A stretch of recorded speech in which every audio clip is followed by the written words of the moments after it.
Jail में बंद खूंखार अपराधियों को मानवता के आधार पर अपनी पत्नी से मिलने और बच्चा पैदा करने के लिए भी पैरोल मिलती है। जेल में बंद खूंखार अपराधियों को मानवता के आधार पर बिरयानी खाने की भी छूट मिलती है। जेल में बंद खूंखार आतंकवादियों अपराधियों को मानवता के आधार पर इबादत करने की छूट मिलती है, अपनी पसंद का कपड़ा पहनने की छूट मिलती है, त्योहार मनाने की छूट मिलती है। कई बार तो ऐसा देखा कि बड़े बड़े माफियाओं को अपने घर में शादी विवाह अटेंड करने की भी छूट मिली है, पैरोल मिलती है, बेल मिलती है, जमानत मिलती है। कई बार ऐसा भी देखा गया कि माता पिता से मिलने की छूट मिलती है, और केवल सामान्य अपराधियों को नहीं, बड़े बड़े माफियाओं को, आतंकवादियों को, सफेद पोश अपराधियों को, जिन्होंने करोड़ों का कारोबार हेराफेरी किया है, नशा तस्करों को। लेकिन जेल में बंद आशाराम जी को योग, प्राणायाम, नेचुरोपैथी, आयुर्वेद के जरिए अपना इलाज कराने की छूट नहीं मिल रही है। और कितने आश्चर्य की बात है, उनकी तबीयत खराब हो रही है, वो कह रहे हैं कि हमको योग, प्राणायाम, नेचुरोपैथी, आयुर्वेद के जरिए इलाज कराना है, और जज साहब उनको एम्स में भेज रहे हैं जहां एलोपैथी से इलाज हो रहा है। पता नहीं जजों की यह बात उनके मन में ऐसा क्यों बैठ गई है कि एलोपैथी ही बढ़िया इलाज है। जज साहब ने कभी चरक संहिता पढ़ी नहीं, कभी महर्षि सुश्रुत को तो पढ़ा नहीं, कभी आचार्य भाव प्रकाश को पढ़ा नहीं, महर्षि वाग्भट को पढ़ा नहीं, महर्षि शारंगधर को पढ़ा नहीं, महर्षि माधवकर को पढ़ा नहीं। तो उनको लगता है एम्स में जो एलोपैथी से इलाज होता है वही बढ़िया होता है, योग, प्राणायाम, नेचुरोपैथी तो बेकार है। तो मैं अपना उदाहरण बता देता हूं। मेरे पिताजी का घुटना खराब हो गया था, मैंने दिल्ली के एम्स में दिखाया, उन्होंने बोला कि घुटना ट्रांसप्लांट करना पड़ेगा और इसका कोई इलाज नहीं। मैंने राम मनोहर लोहिया में दिखाया, दिल्ली में बड़ा हॉस्पिटल है, डॉक्टरों ने बोला घुटना ट्रांसप्लांट करना पड़ेगा, इसका कोई इलाज नहीं। दिल्ली के सबसे बड़े प्राइवेट हॉस्पिटल में पिताजी को दिखाया, उन्होंने बोला घुटना ट्रांसप्लांट करना पड़ेगा और इसका कोई इलाज नहीं। मैं अपने पिताजी को पतंजलि ले गया हरिद्वार, मात्र 10 दिन के अंदर उनका घुटना ठीक हो गया। 2 साल बीत चुके हैं, पिताजी आराम से टहल रहे हैं, घूम रहे हैं, अब उनको कोई दिक्कत नहीं। और वहां जब ले गए हम तो उनका घुटना का इलाज तो हुआ, उनके कमर में दर्द था वो भी ठीक हो गया, उनकी रीढ़ की हड्डियों में दर्द था वो भी ठीक हो गया, उनके नीचे जांघों में दर्द बना रहता था वो भी ठीक हो गया। तो कहने के मतलब गए थे एक बीमारी का इलाज कराने, 3 बीमारियां बोनस में ठीक हो गई। यह इफेक्ट होता है योग, प्राणायाम, नेचुरोपैथी का, आहार विहार का, आयुर्वेद का।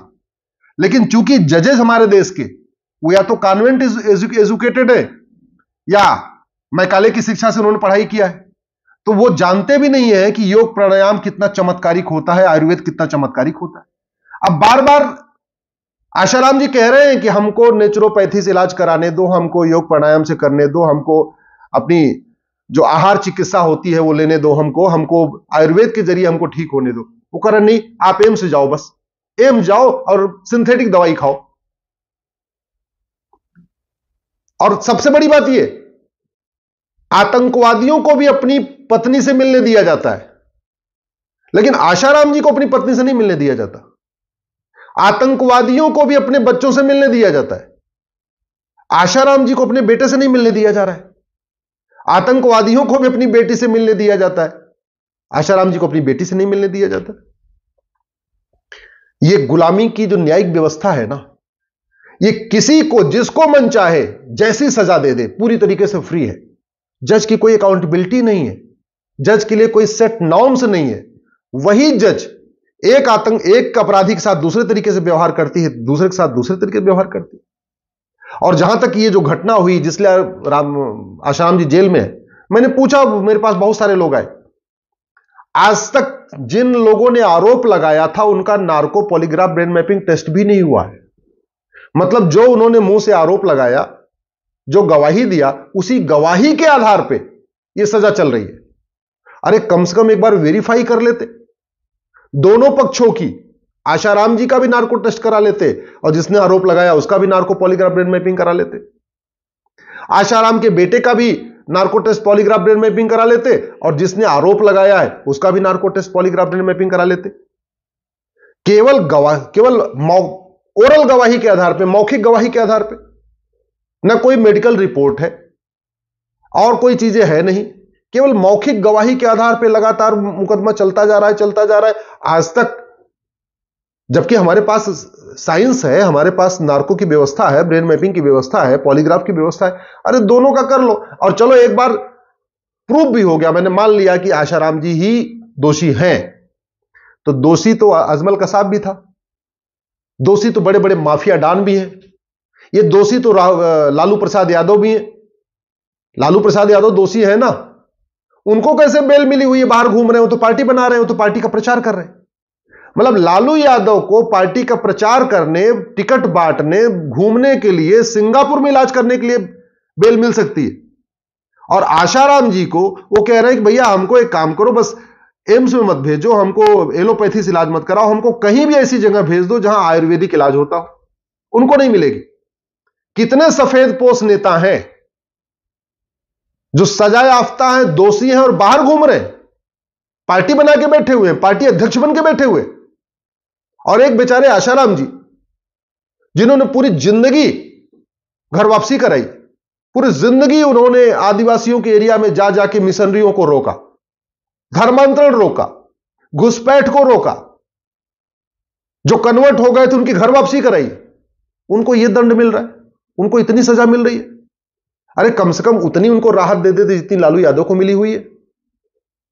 आशाराम जी को उतनी राहत दे देते जितनी अजमल कसाब को राहत दिया था।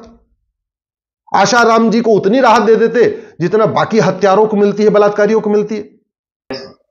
घूसखोर नेताओं, नौकरशाहों को पैरोल मिल सकती है, कमीशनखोरों को, दलालों को जमानत मिल सकती है, पैरोल मिल सकती है। नशा तस्करों को जमानत मिल सकती है और पैरोल मिल सकती है। मानव तस्करों को जमानत मिल सकती है, पैरोल मिल सकती है, अपने परिवार से मिलने दिया जा सकता है। आतंकवादियों को, अलगाववादियों को, जिहादियों को, पत्थरबाजों को अपने परिवार से मिलने दिया जा सकता है। माओवादियों, नक्सलियों को अपने परिवार से मिलने दिया जा सकता है, लेकिन आशाराम जी को अपने बेटे से मिलने नहीं दिया जाएगा। जो भारत में गद्दारी करते हैं, जासूसी करते हैं, देशद्रोह करते हैं, उनको भी अपनी पसंद का भोजन करने, अपने माता पिता से मिलने, अपनी पत्नी से मिलने, त्योहार मनाने, हर चीज के लिए मानवता के नाम पे उनको छूट मिलती है। लेकिन आशाराम जी ने इतना बड़ा क्राइम कर दिया, इतना बड़ा क्राइम कर दिया है कि ना बेटे से मिलने दिया जाएगा, ना पत्नी से मिलने दिया जाएगा, ना बेटी से मिलने दिया जाएगा, और बाकी तो छोड़ो, इलाज भी नहीं कराने दिया जाएगा। और इलाज कहेंगे विदेशी इलाज कराओ, एलोपैथी में, स्वदेशी इलाज मत कराओ। जिसने पूरी जिंदगी स्वदेशी